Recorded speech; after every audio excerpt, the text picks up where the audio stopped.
Le coup de théâtre qui a tout déclenché, le 1er février, a été le premier d'une série, ouvrant de nombreuses brèches dans la grille des pilotes qui semble maintenant presque toute comblée. La toute première brèche qui s'est ouverte est maintenant l'une des dernières à être officiellement refermée, avec le deuxième siège chez Mercedes qui s'avère être un problème épineux à résoudre. D'un côté, il y a une pléthore de pilotes expérimentés, certains ayant même remporté des courses, qui se retrouvent évincés de leur équipe actuelle, tandis que l'insécurité autour des champions du monde devient trop difficile à ignorer. Parallèlement, une menace en pleine montée, un prodige prêt à faire ses débuts dans ce sport dans les années à venir, rend la sécurité à long terme dans l'équipe trop risquée pour les pilotes cherchant un poste stable pour 2026 et au-delà. Comme nous l'avons dit auparavant, des trous ont été comblés, et avec les pilotes les plus probables déjà dans le sport qui ne sont plus viables pour se prendre un projet et un siège chez Mercedes. Il semble que la scène soit prête pour les débuts de Kimi Andrea Antonelli. Vous voulez connaître les détails concernant l'ascension de Kimi Antonelli en F1 ?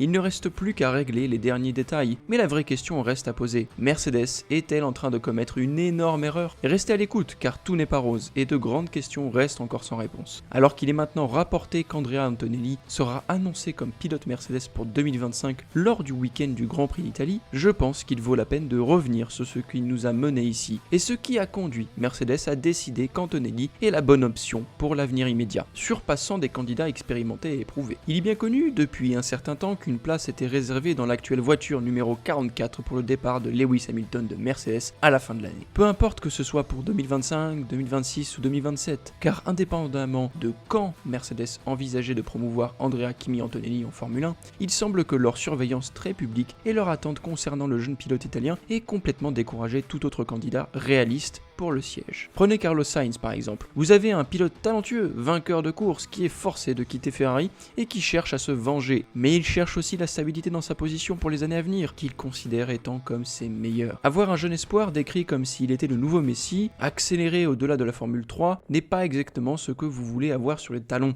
Cependant, la pression venant du potentiel d'Antonelli n'est pas la seule pression en jeu. Avec le jeune Italien qui a récemment ouvert sur les pressions exercées sur lui par la surveillance publique créée par les attentes très publiques de Mercedes, selon Kimi, la pression est bien là, mais il la gère de manière plutôt productive. En discutant d'un mauvais début en saison de F2, hors de son contrôle, ainsi que de la façon dont il gère la pression publique, Antonelli a déclaré « Mon approche est de voir cela comme une grande opportunité d'apprendre, de grandir et aussi de profiter du moment. Je n'ai pas peur d'être jugé, je sais que Mercedes a une opinion claire sur mon potentiel. Déjà cette saison en F2, le championnat n'a pas commencé de la meilleure des façons, mais il n'y a pas eu de mauvaises pensées. Je suis assez calme. Si l'opportunité se présentait à moi, je la saisirais avec enthousiasme et j'essaierai d'en tirer le meilleur parti. Récemment, il y a eu de pression sur moi, avec toutes les rumeurs concernant l'année prochaine, mais j'ai toujours essayé de m'amuser. Je profite des opportunités qui me sont offertes. Il semble donc que la pression ne serait pas un problème pour le jeune Kimi, et maintenant que Prema se souvient de comment fonctionnent des voitures, il a démontré un très bon rythme des courses très matures, avec une victoire sous la pluie à Silverstone, dans la course sprint étant un point culminant de la saison jusqu'à présent. Non seulement cela, mais il a dominé son coéquipier et le futur débutant de Haas pour l'année prochaine, Olivier Biermann. Pour être juste, le remplaçant de Jeddah, Biermann, a eu assez de mauvaise chance en fait cette année.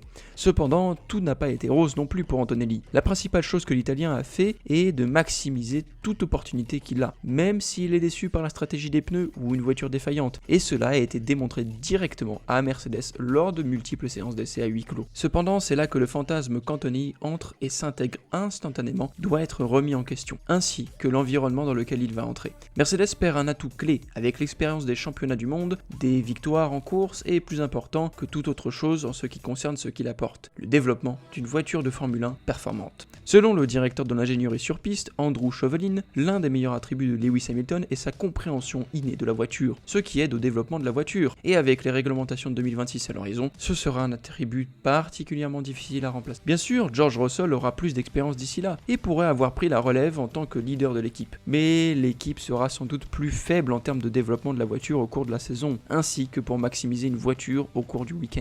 Même la compréhension des pneus par Hamilton et sa communication sur leur réaction aux différents circuits sera une grande perte. Mais Mercedes a clairement décidé que le risque de perdre la puissance de développement de l'équipe est compensé par le potentiel pur que fournit Andrea Kimi Antonelli. C'est soit cela, soit les candidats plus expérimentés qui sont effrayés par la place réservée au deuxième siège chez Mercedes. Le véritable problème auquel Mercedes sera confronté lorsque Antonelli arrivera l'année prochaine sera le vide de pouvoir créé par le départ d'Hamilton et la pression qu'il exercera à la fois sur George Russell pour devenir le leader de l'équipe et sur Antonelli pour se mettre rapidement à niveau. L'adaptabilité a été le maître mot pour Antonelli cette année. Comme l'a dit Toto Wolff, le rythme n'a jamais été remis en question.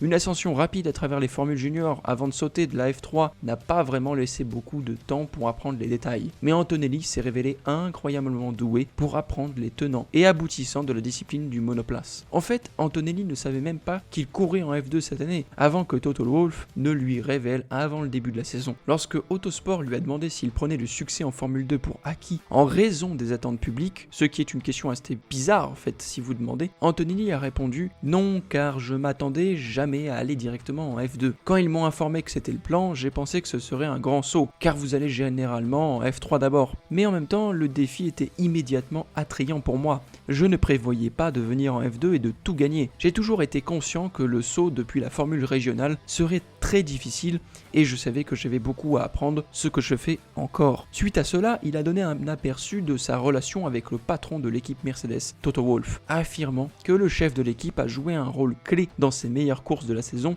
insinuant que la relation entre les deux devrait offrir une transition en douceur vers la Formule 1 lorsque le jour viendra. Comme il l'a dit, je suis également très content de la relation que j'ai avec Wolff. Dans les moments difficiles, je lui demande des conseils et il cherche toujours un moyen de me donner confiance. Je vais vous donner un exemple. Après la séance de qualification décevante à Silverstone, je l'ai appelé car c'était un moment difficile. Nous avons beaucoup parlé et cette conversation m'a redonné confiance et le lendemain j'ai gagné et c'était vraiment agréable de le voir sous le podium. Quand vous traversez des moments difficiles, je pense que vous en sortez le plus fort à la fin. Également en termes d'attitude, Silverstone et Budapest l'ont confirmé. Ainsi, bien qu'il y aura certainement beaucoup à apprendre pour Antonelli, 2025 lui donnera probablement la meilleure opportunité de le faire. Certes, Mercedes pourrait fournir un package capable de remporter les courses et même de se battre pour le championnat avec le bon pilote. Mais Antonelli pourra se familiariser avec le fonctionnement des coulisses ainsi qu'avec les opérations sur piste avant de s'adapter avec le reste du paddock aux voitures 2026. Bien qu'en limitant potentiellement la saison prochaine, Mercedes se donne le meilleur potentiel à long terme pour se battre en tête dans les nouvelles réglementations. Et même là, une combinaison d'un rookie extrêmement excitant, d'une voiture capable de gagner des courses et un coéquipier expérimenté avec quelque chose à prouver ressemble beaucoup à 2007 pour nous. Bien que nous avancions peut-être un peu trop ici. Quoi qu'il en soit, une grille pleine de rookies et une perspective excitante, surtout par rapport à cette année où il n'y avait aucun pilote rookie, faites-nous savoir ce que vous en pensez dans les commentaires ci-dessous. 2025 est-il la seule opportunité propre pour faire entrer Antonelli dans la voiture Mercedes? 2026 brûlera-t-elle la chandelle par les deux bouts? Et 2027 sera peut-être trop tard? Alors, est-ce que c'est maintenant ou jamais pour le prodige italien? Faites-le nous savoir en commentaire. Merci à vous.